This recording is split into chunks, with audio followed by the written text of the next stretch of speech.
Assalamualaikum warahmatullahi wabarakatuh. Mohon izin memperkenalkan diri. Nama Fikri Satrio, NIT 08007108, kelas D4 Translabi. Baiklah, di sini saya akan mempresentasikan materi yang berjudul basis data atau database. Untuk pertama, yaitu adalah pengertian basis data. Basis data adalah kumpulan file-file yang mempunyai kaitan antara satu file dengan file yang lain sehingga membentuk suatu bangunan data untuk menginformasikan suatu perusahaan atau instansi dalam batasan tertentu.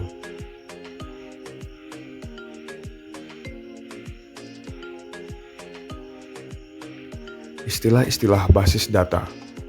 Yang pertama, ada entitas. Entitas adalah orang, tempat, kejadian, atau konsep yang informasinya direkam.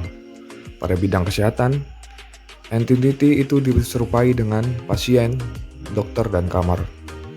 Yang kedua, ada file. Setiap entity mempunyai atribut atau sebutan untuk mewakili suatu entity. Seorang siswa dapat dilihat dari atributnya, misalnya NIM, nama siswa, atau alamat. Yang ketiga, ada record. Record adalah kumpulan isi elemen data atau atribut yang saling berhubungan, menginformasikan tentang suatu entity secara lengkap. Contoh, kumpulan atribut NIP, nama, alamat, ataupun berisikan alamat. Contoh, Jalan Hati Suci nomor 2 Kupang. Yang keempat, ada data value. Merupakan data aktual atau informasi yang disimpan setiap data elemen. Isi atribut disebut nilai data.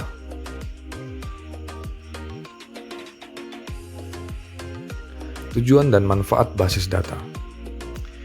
Tujuan utama dalam pengolahan data dalam sebuah basis data adalah agar kita dapat memperoleh data yang kita cari dengan mudah dan cepat. Menurut Fatan Syah tahun 99. Pemanfaatan basis data dilakukan dengan tujuan, yaitu pertama, kecepatan dan kemudahan atau speed. Pemanfaatan database memungkinkan kita untuk dapat menyimpan data atau melakukan perubahan atau manipulasi dan menampilkan kembali data tersebut dengan cepat dan mudah daripada kita menyimpan data secara manual. Yang kedua, efisien ruang penyimpanan atau space. Dengan database, penggunaan ruang penyimpanan data dapat dilakukan karena kita dapat melakukan penekanan jumlah pengulangan data dengan penerapan sejumlah pengkodean. Yang ketiga, ada keakuratan atau akurasi. Pemanfaatan pengkodean atau pembentukan relasi antar data dengan penerapan aturan atau batasan tipe data dapat diterapkan dalam database yang berguna dan menentukan ketidakakuratan pemasukan atau penyimpanan.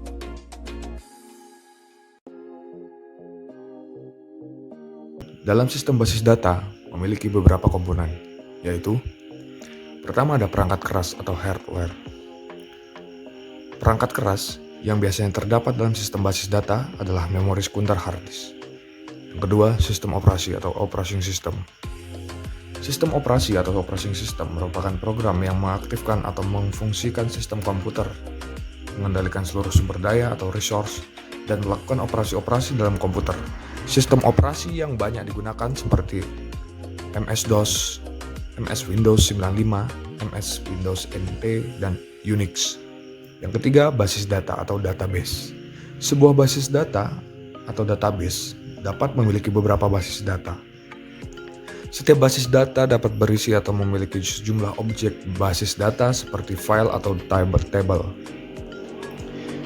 Yang keempat, ada manajemen sistem atau DBMS. Pengolahan basis data secara fisik tidak dilakukan oleh pemakai secara langsung, tetapi ditangani oleh sebuah perangkat lunak yang disebut DBMS, yang menentukan bagaimana data disimpan, diubah, dan diambil kembali. Yang kelima, ada pemakai atau user. Bagi pemakai dapat berinteraksi dengan basis data dan memanipulasi data dalam program yang ditulis dalam bahasa pemrograman.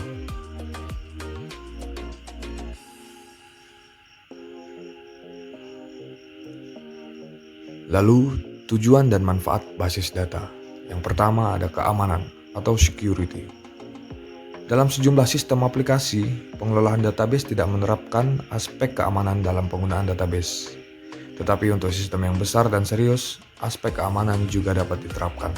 Dengan begitu, kita dapat menentukan siapa yang boleh menggunakan database dan menentukan jenis operasi-operasi apa saja yang boleh dilakukan. Kedua, terpeliharanya keselarasan data atau konsisten. Apabila ada perubahan data pada aplikasi yang berbeda, maka secara otomatis perubahan itu berlaku untuk keseluruhan. Yang ketiga, ada data dapat dipakai secara bersama atau share.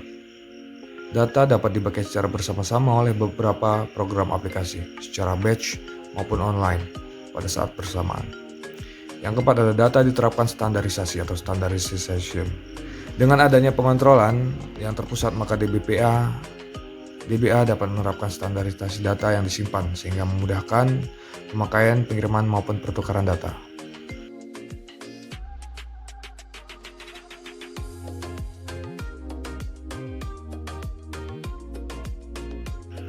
Lalu ada kelemahan sistem basis data. Yang pertama, memerlukan tenaga spesialis.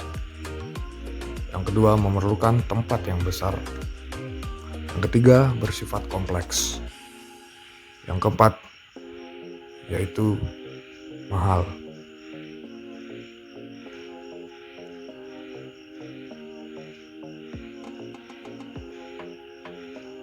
Terima kasih, sekian presentasi saya mengenai materi tentang basis data atau database. Jika ada salah dan khilaf, mohon dimaafkan. Wabillahi taufik wal hidayah. Wassalamualaikum warahmatullahi wabarakatuh.